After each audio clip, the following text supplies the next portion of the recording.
morning to you and convivial greetings, fellow Zimbabweans, Africans, and citizens of the world. Welcome to the press brief from the Citizens Coalition for Change Caucus in Parliament. You know that after the assault to the authentic opposition and the democratic forces in this country last year, it became inevitable and natural that we gave birth in January to a new political baby, the politics of our country, the Citizens Coalition for Change, stewarded by our champion-in-chief, Advocate Nelson Chamisa. The intention and central objective of the Citizens Coalition for Change is to attain political power in our country and govern differently, and more importantly, to change the concrete lives of our people. This announcement of our entry into the politics of our country led to our participation in the by-elections that happened in this country, and you know that we emerged victorious statistically with 60% of the vote share of parliament, and of course the majority again in local council.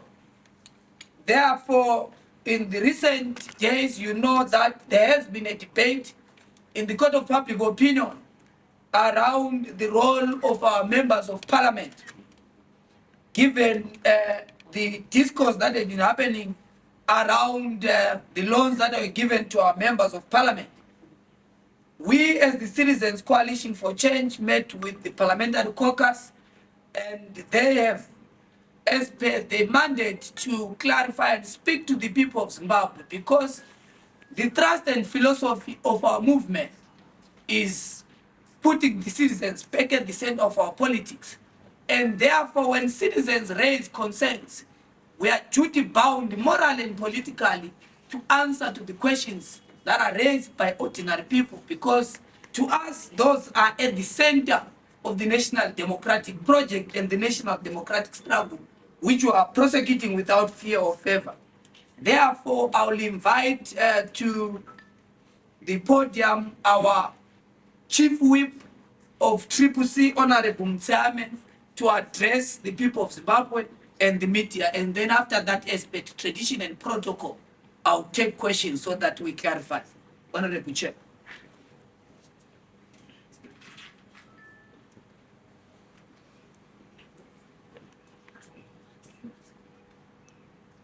Thank you, everyone. A very warm greetings to you all, members of the fourth state. Everyone is very much welcome. The honorable members of the CCC party who are here, you are welcome, and we thank you so much for your presence, regardless of the shortest notice. The first and foremost, I would like to give so much respect to the fourth state for the party that you are playing in terms of disseminating information to the world. Honorable members of the fourth state, on Tuesday, the 6th of this December 2022, the Citizens Coalition for Change Parliamentary Caucus converged in Harare, where, among other things, they discussed critical national issues affecting the citizens of Zimbabwe. Chief among these were the deteriorating situation of our economy, the 2023 national budget, the power shortages in the country, and the plethora of vicious legislation proposed by the ZANU-PF party. We also discussed the much publicized the US 40,000 loan granted to members of parliament. The CCC caucus has always put the citizens at the forefront in the quest to push for democratic change in Zimbabwe. At all material times, it has advanced and the agenda of citizen protection and that of holding the executive to account. Thus stood constantly on platform that has placed citizens at the center of its mandate. We acknowledge that the citizens has right to question and to oversee conduct, omissions, commissions of those that it elects into public office. In this regard, we therefore welcome the intense public scrutiny around this issue. Critical to the situation we find ourselves in is the important question of the role of Parliament. Parliament plays a critical role of making laws for the good order of Zimbabwe. However, as the third arm of the state, its most important function is that of holding the executive to account and, more importantly, demanding accountability over the use of Zimbabwe's resources. Despite this important role, the executive has over decades systematically debased and weakened the role of Parliament. Parliament has been underfunded and Parliament has been treated as a constitutional inconvenience by an executive that is not accountable and is not prepared to be held to account.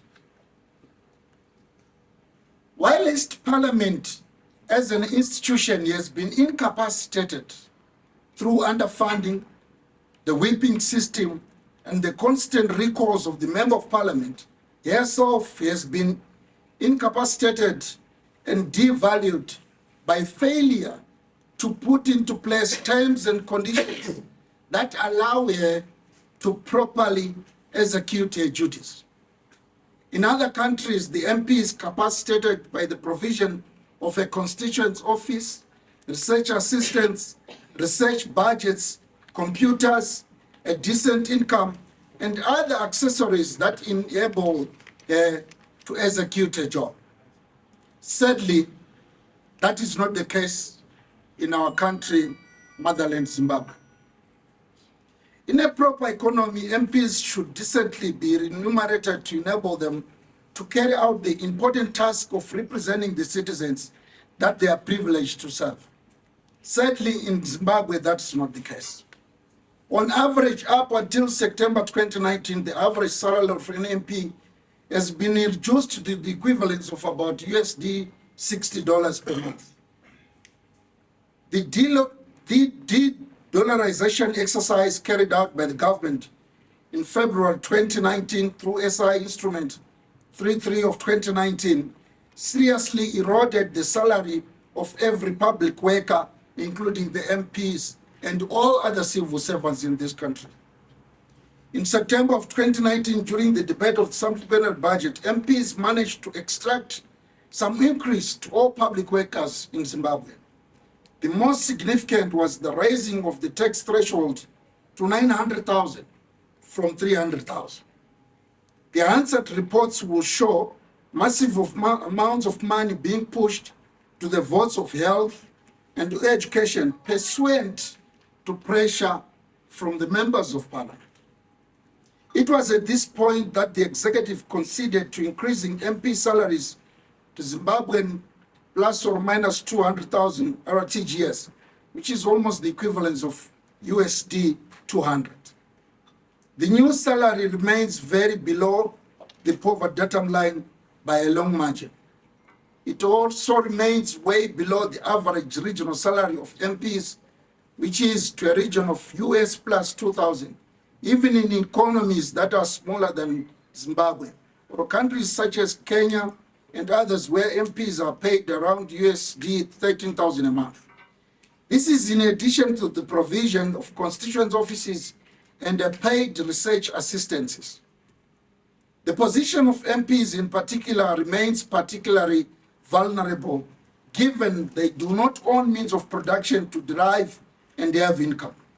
They face the onslaught of well-resourced opponents which had access to state resources that include command agriculture, Mvudza, the mines farms, the tenders, and other centers of loot.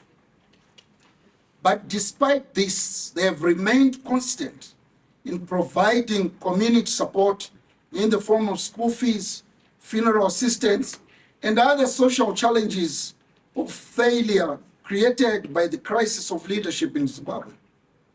One of the key issues that came up for debate in September was that of housing. Most MPs reside out Harare and are ordinarily housed in hotels. In the preceding months, as of now, Parliament had failed to pay these hotels, resulting in embarrassing situations for MPs, forced to hop from one hotel to another, and others move into lodges and to other places for accommodation. It was in this constant context that a housing facility was raised. Indeed, over the years, different facilities and loans have always been provided for Parliament. The most common of these loans have been vehicle loans of up to 60,000, in some cases 55,000, 50,000, depending on the portfolio that the honorable member holds. The loans have always been repaid. Where there has been a default, Parliament has instituted legal proceedings and court records are public. In some cases, vehicles have been seized at toll gates, like for Honorable Wende, Honorable Chinanzowana, Honorable Caston Mateo, and my vehicle at time, it was taken at toll gate as I got into Masvingo town. And some of these issues, they are still in court defending ourselves. The suggestions in some quarters that loans are donations is not correct. In the midterm supplemental budget of September 2022, approved in September, provision was made for a housing vehicle loan of about USD 40,000. The loan was understood as genuine part of the MP's welfare. The loan is therefore not a surprise executive instrument, but one that went through the due process of appropriation as is provided in our constitution of our country. It is not discretionary issue or an executive gratuitous gesture, unlike grants granted to ministers and deputy ministers. The loan is not new and it's not a new one. In October of 22, MPs were made to sign binding loan application forms, which they executed. In late November, Parliament made partial disbursements of these loans. The loan in question is above board. The loan is is no excuse for state failure or the deplorable state of public service. It is no excuse for 42 years of mean management and misallocation of public resources. And most certainly, the loan cannot bribe or derail a cause that is for us. We therefore reject the equalization. We are not ZANU, and they have never been ZANU, and I have never been ZANU, and we will never be ZANU-PF. We are triple C. We have remained principled and committed. We have remained unwavering in our quest for transformation and change in our country. We have faced dictatorship and its billions of dollars weaponized against our people. We refuse to be sidetracked or seduced into agendas that have ulterior motives. We believe in our leader, the advocate, Nelson Chamisa. We have no doubt there will be change in our country, and we will stand forthright through thick, through the storm, through hell, through everything. We will stand behind the champion-in-chief, Advocate Nelson Chamisa. Thank you very much.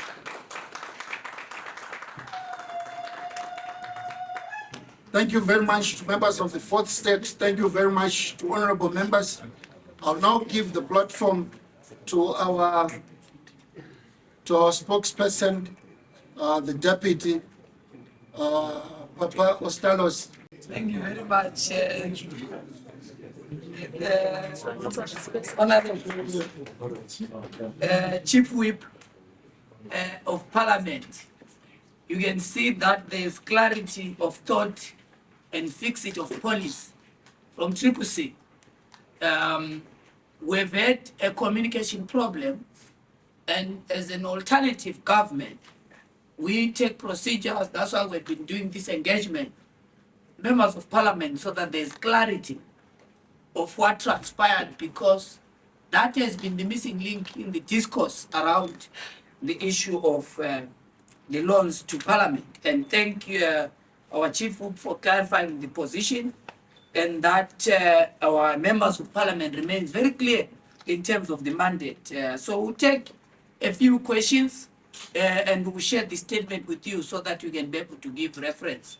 We'll take, as per the tradition, you introduce yourself, and then we'll take a few questions so that we can conclude the presser. Thank you. Yes, completely. All right, thank you. Thank you so much to the Chief Whip for the clarification. I'm sure, or I hope, citizens will understand. Your position now, Chief Whip, seems to be against what the President of CCC, President Nelson Chamisa, had said in a video which has been shared countless times on social media, where he said this was unethical and should not be done, and CCC MPs should not have signed those papers. This is what the CCC president said. It is on video.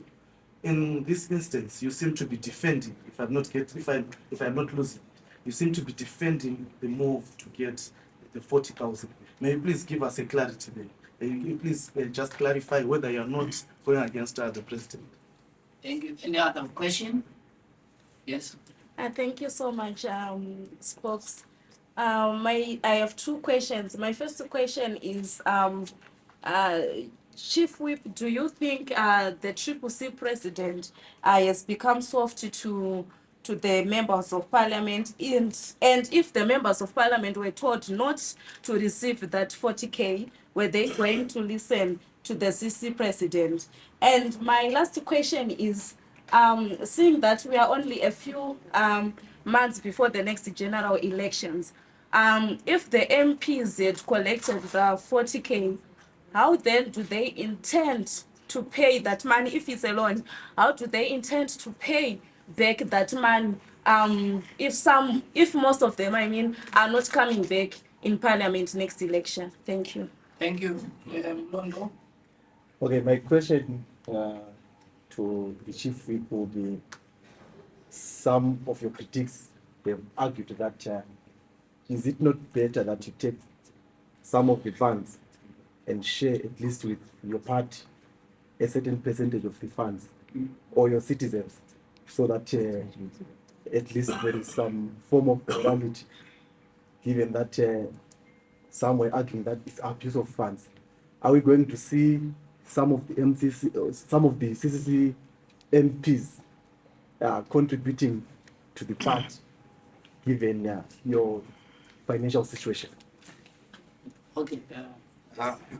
Just to add on to Mlo's question, just a confirmation: are these personal loans? Because there are expectations from the public for these loans to be used in certain ways, maybe in terms of development of service delivery. Are these personal loans, or this money that can be used for anything?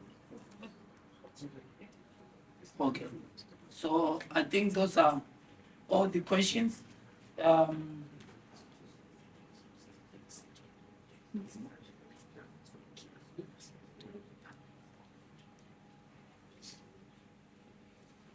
Thank you. I'll go on to the third question. This is a loan, and that loan is an agreement, which is clearly a loan agreement, which is clearly spelled out at how it's supposed to be spent. And any deviation from that requirement would be a flouting of rules. So we always abide by the requirements of this agreement. So we'll speak to the agreement to deliver in terms of how the 40,000 is supposed to be used. As if you take note, I had earlier on pronounced to the fourth state that it's for housing purposes.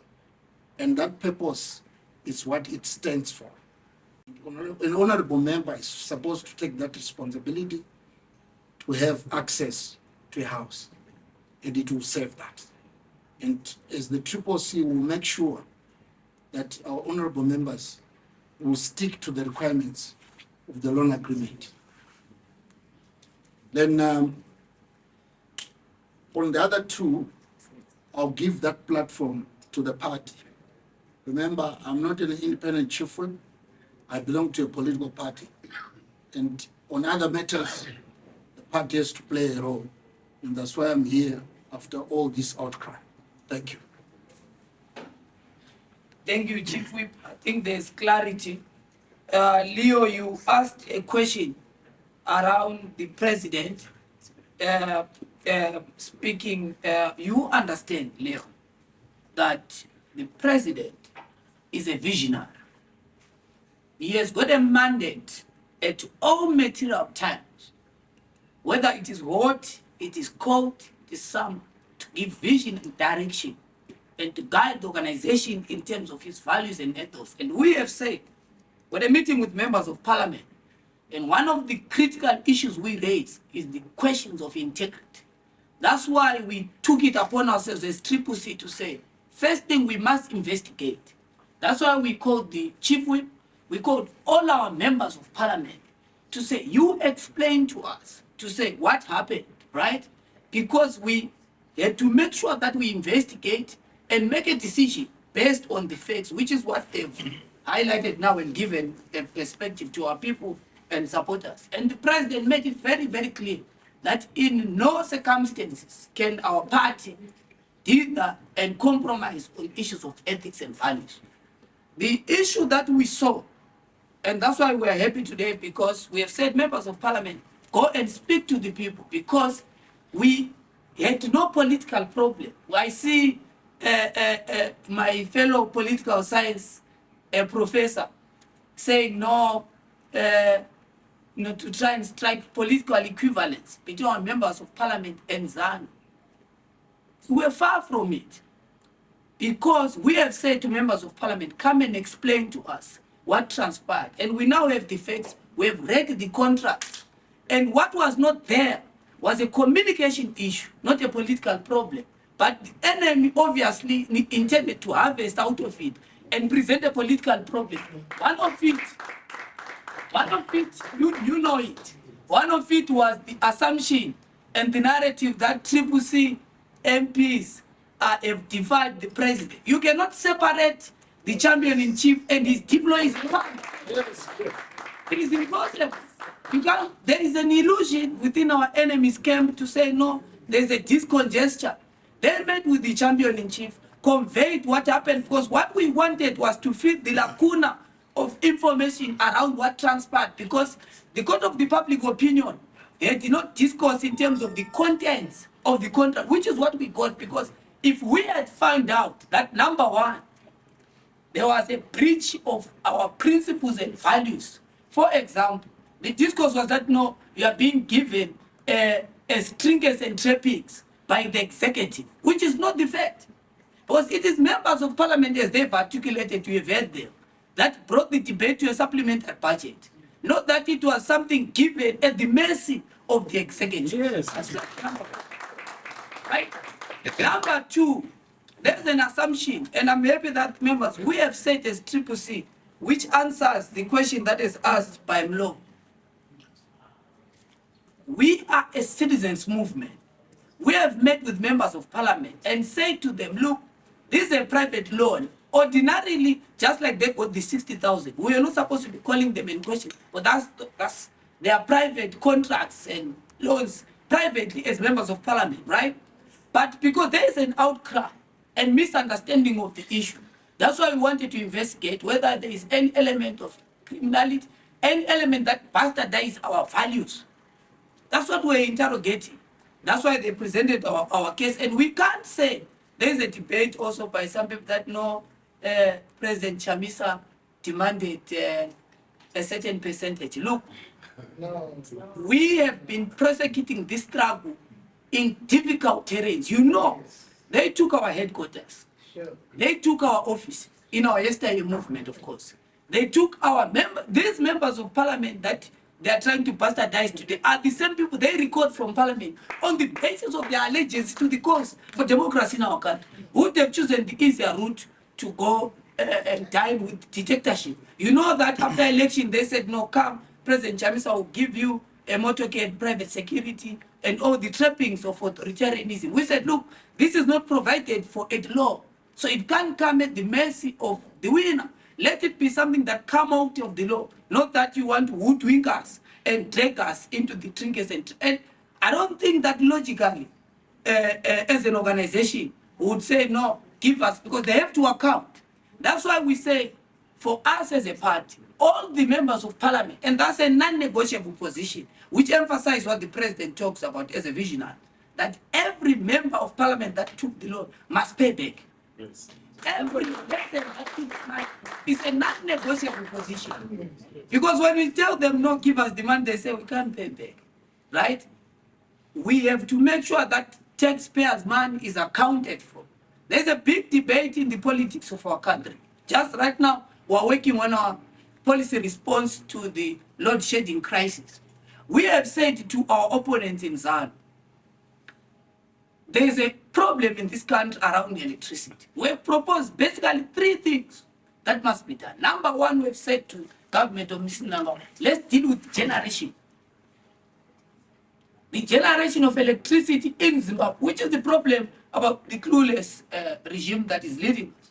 We have said, number one, let's build Batok so that we increase capacity generation to our country. Number two, we have said, let's build small hydroelectricity power stations in places like Manicaland and let's harvest wind energy. Let's build solar energies. But that discourse to them, to analog people, it's a discourse that they can't appreciate. Number two, we said, let's deal with transmission. We lose 30% of electricity because of archaic transmission cables. We have said, let's resolve the transmission issue in Zimbabwe so that we don't have the current load shedding. Number three, of course, demand side management, right? Let's have prepaid meters in farms and so, because a lot of people then don't pay. So these are issues that we are tabling. And to the people of Zimbabwe, we think these are more important national issues that we must be discussing to say, how do we rescue Zimbabwe from the current crisis? Because we can't industrialize without electricity. Not the discourse that, no, we are going to shut. We have proposed that let's have solar, let's have geysers in every person's household. It's a proposal that we put in our blueprint on how we want to transform our country. And of course, the last issue is development and urbanization of rural areas. Let's electrify rural areas. It's possible. We have proposed these issues, and we think that's an important national discourse and the conversation that must happen. I think that I've answered. There's a question around CCC being soft, the president being soft. I think we are the toughest political organization to our deployees, because we have managed as citizens Coalition for Change to relegate the self for the advancement of the collective. That has been our basic philosophy since we entered the democratic politics in our country. It's about relegating the self and adopting the collective. That's why we are standing tall. And I don't think that to anyone in the opponent's camp who think that you can hoodwink and cajole our members of parliament through trappings. I think that would be a mistake for those that strategically think that's the issue. Because we have resisted different temptations to join the grave trend, because we have remained true to the values of democracy and fight for freedom in our country. And our values remain values of justice, freedom, and solidarity. That's why we've said, let's respond to the people so that people understand that the democratic train is in trail. Our members of parliament are clear in terms of the purpose. In actual fact, there will be a debate. You go to parliament, you will see more vigor and vitality from our members of parliament in terms of questioning power and making sure that they do their constitutional duty of making sure they do executive oversight. Members of the fourth estate, fellow Zimbabweans, Africans, thank you very much for coming to our press conference. Okay, there's a burning question here. Yes, yeah. Thank you so much for this and giving us time to engage as we get to understand what is happening in Parliament and outside. Now, I think the fear or the worry had been or is within the public, online and offline. Parliament has in the past forwarded loans, be it to MPs, cabinet ministers, or top ZANU-PF officials in the past. You will remember the farm mechanization program and how it went about. And as a result, we have seen people, or those who benefited, openly declaring that they are not going to pay back that which was forwarded to them. Now, what guarantee should the people have that these loans will be paid back, other than what we are doing? Thank you. Your point emphasizes the animal farm politics in our country. You will never hear that from the democratic forces, because at the present moment, the honorable member was referring to some of our members whose automobiles were taken in toll gates, people going back to court. You only hear that from people who benefit from impunity, and most of them are from ZANU-PF. Because we know for a fact that some of them won't pay back. We have said as CCC, as our condition, that everyone who has taken must make sure that they fulfill the obligation as prescribed for by the law. It's an important conversation we've had, and a binding resolution of the party, that everyone must make sure that they stick to what is in the contract. That's a decision. And anyone, and I can assure you that no member of parliament from our side will have difficulties. In fact, we have such kind of privilege that you are mentioning, that no, they'll go out and boast and say, no, we're not going to be paying back that money. It's the problem of animal farm kingdom politics in our country, which is the culture of impunity and the creeping sense of entitlement by ZANU, that we can take from taxpayers' money and not pay back. It's one of the reasons why we're in politics, so that we change that. You get from the public, you pay back. You get from taxpayers' money, you pay. It's as simple as that. And we must make sure that there's a culture of accountability, which is what we represent. And up to this present moment, we have lived to all of our promises, we have lived all to our obligations. If that was not the case, I can tell you all these members of parliament will be in prison, because every day there's a department dedicated to look at any element of criminality from our champions in the Citizens Coalition for Change. And they have remained clear in terms of that particular aspect. But it reflects the challenge of our politics, that the other side has law in their side and abuse of the same. Thank you. And then, Honorable Sport, sorry, is this the right time? Right time to? For Parliament to be dishing out loans to about 210 or plus? We think that it's not the right time for government to be giving such amounts of money to ministers when there is no drugs in hospitals. We think that that amount of money that is being given to other arms of government is lack of prioritization, because our people are dying of 16th century diseases. So we think that, and it's one of the issues that our members of parliament have been raising in parliament, to say, look, let us prioritize the interests of ordinary people, and that is our key focus. And we're not going to dither on that. Despite that they've said the welfare of our MPs must be addressed, we don't dither on the question of prioritization. That is the discourse that our members of parliament are bringing in parliament, and we salute them for that. I think that's the last question. All right.